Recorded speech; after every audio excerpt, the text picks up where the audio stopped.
Welcome. In front of me is a POCO X4 GT, and today I'll show you how you can enable the power saving mode. So to get started, pull down your toggles from the right top side, and in here we should have somewhere the power saving mode toggle, which for me looks to be located on the second page right here. So once you locate it, you can simply then tap on it.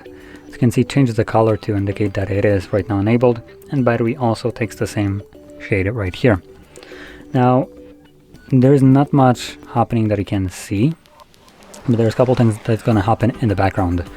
So most likely, if this device has any kind of higher refresh rate, which I don't know, haven't checked, that will be changed to 60 Hz, and probably more importantly, things like Wi-Fi and mobile data will be limited. So when the device is in sleep mode, which this would be considered sleep mode, the device will disconnect from Wi-Fi and mobile data to preserve battery, and because of that you won't be getting any kind of notifications that are relying on internet connection.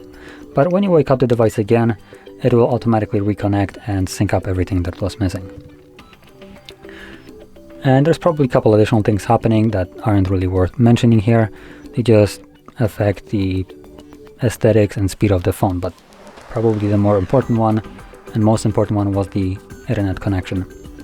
Now once you're done with the power saving mode, you can find the toggle once more and turn it off by tapping on it once again. So there we go. So if you found this very helpful, don't forget to hit like, subscribe, and thanks for watching.